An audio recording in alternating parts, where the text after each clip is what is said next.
الحمد للہ رب العالمین والصلاة والسلام علی سید الانبیاء والمرسلین اما بعد۔ ناظرین و سامعین، اس وقت میں مسلم معاشرے میں ایک برائی بہت زیادہ تیزی سے عام ہو رہی ہے، خاص طور سے نوجوان نسل اس کی بہت زیادہ شکار ہو رہی ہے۔ اس غلطی سے فوراً توبہ کرنا اور اپنے پورے مسلم سماج کو اس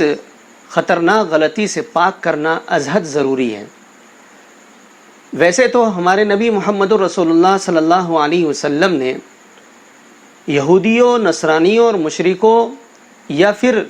دوسرے دین کے ماننے والوں کے طور طریقوں کو اپنانے سے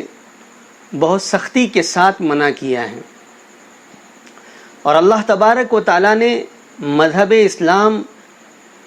جو ہمیں عطا کیا ہے یہ ایک کامل اور مکمل دین ہے۔ اب اس میں کسی اور چیز کے ایڈ کرنے کی، شامل کرنے کی کوئی گنجائش نہیں ہے۔ یہ جو آج کل ہم لوگ اپنے آپ کے مسلمان ہونے کا دعویٰ بھی کر رہے ہیں اور دوسرے دین اور دھرم کے ماننے والوں کے طور طریقوں پر عمل بھی کر رہے ہیں، یہ کہیں نہ کہیں اسلام کے منافی ہے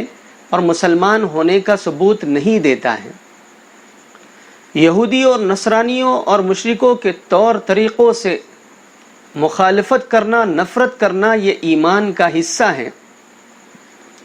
ان طور طریقوں میں سے ایک طریقہ جو اس وقت میں سیاسی لوگوں میں، نوجوان نسل میں بہت زیادہ عام ہو رہا ہے، وہ ہے برتھ ڈے کا منانا۔ اس برتھ ڈے کے منانے کا شریعت اسلامیہ میں دور دور تک کہیں بھی کوئی ثبوت نہیں ملتا ہے۔ اگر برتھ ڈے منانا جائز اور درست ہوتا تو اس دنیا میں سب سے عظیم ہستی ہمارے نبی محمد الرسول اللہ صلی اللہ علیہ وسلم ہے، ان کا برتھ ڈے منایا جا سکتا تھا۔ خود اللہ کے نبی صلی اللہ علیہ وسلم اپنی حیات میں برتھ ڈے منا سکتے تھے۔ صحابہ اللہ کے نبی صلی اللہ علیہ وسلم کو ربیع الاول کے مہینے میں جا کر کے برتھ ڈے کی مبارکباد دے سکتے تھے، لیکن پوری سیرت کی کتابوں کو کھنگال دیا جائے، کہیں پر بھی صحابہ کا اللہ کے نبی صلی اللہ علیہ وسلم کو برتھ ڈے کی مبارکباد دینا یا خود اللہ کے نبی صلی اللہ علیہ وسلم کا برتھ ڈے کی مجلس کا منعقد کرنا اور اس کی دعوت لوگوں کو دینا، کہیں پر بھی اس کا ثبوت نہیں ملتا ہے۔ تو جو کام کا شریعت اسلامیہ میں ثبوت نہیں ملتا ہے، ہمیں کسی اور دین اور دھرم سے اس عمل کو لینے کی قطعاً ضرورت نہیں ہے۔ اور ہاں، یہ سوال اگر ہو رہا ہوگا کہ کیوں نہیں ہے، تو یہ سمجھ لیجئے کہ ہمارے نبی محمد الرسول اللہ صلی اللہ علیہ وسلم نے وہی طریقے لوگوں کو بتائے ہیں جس میں لوگوں کا فائدہ ہے۔ وہ طریقے جن میں نقصانات کا پہلو غالب ہوتا ہے، ایسے کسی بھی طریقے کو مذہب اسلام نے اور شریعت محمدی نے اپنے اندر میں جگہ نہیں دی ہے۔ اب دیکھ رہے ہیں میں اور آپ کہ برتھ ڈے منانے میں مال کا نقصان ہے، وقت کا نقصان ہے، بہت ساری مرتبہ تو جان کا بھی نقصان ہو رہا ہے سیلفی لینے کے چکر میں، اور پتہ نہیں کیسے کیسے نقصانات ہیں۔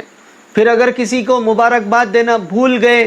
یا تاخیر ہو گئی مبارکباد دینے میں، اس میں ناراضگیاں۔ پھر کوئی سیاسی شخص کو یا کسی بڑے ذمہ دار کو اگر ہم نے مبارکباد نہیں دی، اس پہ ناراضگیاں۔ ایسا کوئی بھی طریقہ جس طریقے کے اپنانے اور اختیار کرنے سے نقصان کا پہلو سامنے آتا ہے، ایسے طریقوں کو مذہب اسلام میں کوئی جگہ نہیں ہے۔ لہذا نوجوان دوستوں سے، مسلم سیاسی نمائندوں سے، دانشوران قوم و ملت سے، ہر فرد سے، بہنوں سے، بھائیوں سے بہت مؤدبانہ گزارش ہے کہ اس برتھ ڈے منانے سے اپنے مسلم سماج کو پاک کیجیے۔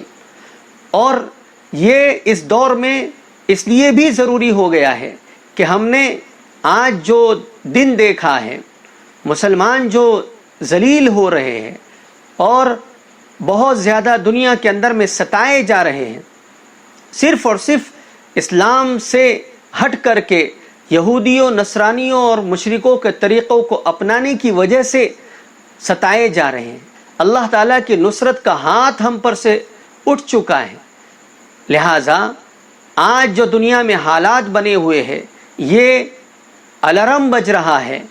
مسلمانوں کے لیے کہ یہودیوں، نصرانیوں اور مشرکوں کے چھوٹے سے چھوٹے طریقے کو بھی چھوڑ دیا جائے اور اپنی زندگیوں سے نکال دیا جائے، خالص اسلام کے طور طریقوں کو اپنا لیا جائے۔ اسی میں ہم سب کی کامیابی ہے، اسی میں اللہ کی مدد اور نصرت ہے، اور اسی میں انشاءاللہ فتح و کامرانی ہوگی۔ اگر ہم اسلام اور اسلامی تعلیمات سے ہٹ کر کے، نبی محمد رسول اللہ صلی اللہ علیہ وسلم کے طریقوں سے ہٹ کر کے زندگی گزارنے میں، یہودیوں، نصرانیوں اور مشرکوں کے طریقوں کو اپنانے میں خوشی محسوس کرتے ہیں، تو یہ ہمارے ایمان کے کمال کی بات نہیں ہو سکتی ہے۔ اور اگر خدا نخواستہ ہزار بار خدا نخواستہ اس کی وجہ سے ایمان کے خاتمے سے محروم بھی کیا جا سکتا ہے۔ لہٰذا ضرورت ہے اس بات کی کہ اسلام کی محبت اور محمد الرسول اللہ صلی اللہ علیہ وسلم کے طریقوں کی محبت کو اپنے دل میں جگہ دی جائے، خاص طور سے جوانی کے اندر میں اللہ کے نبی صلی اللہ علیہ وسلم کے طریقوں کو اختیار کیا جائے اور ظاہر کیا جائے۔ آج دنیا اسی بات کی منتظر ہے۔ ہم امید کرتے ہیں کہ ہم تمام بھی ان باتوں کی پابندی کریں گے، اور ناظرین و سامعین، ہم سب کے سب اللہ تبارک و تعالیٰ کے سامنے توبہ کرتے ہیں کہ آج تک جو غلطیاں ہوئی سو ہو گئی، ہم اس پر سچی پکی توبہ کرتے ہیں، اور آئندہ یہودیوں، نصرانیوں اور مشرکوں کے طریقوں کو اپنانے سے ہم گریز اور احتیاط کریں گے۔ والسلام علیکم ورحمۃ اللہ وبرکاتہ۔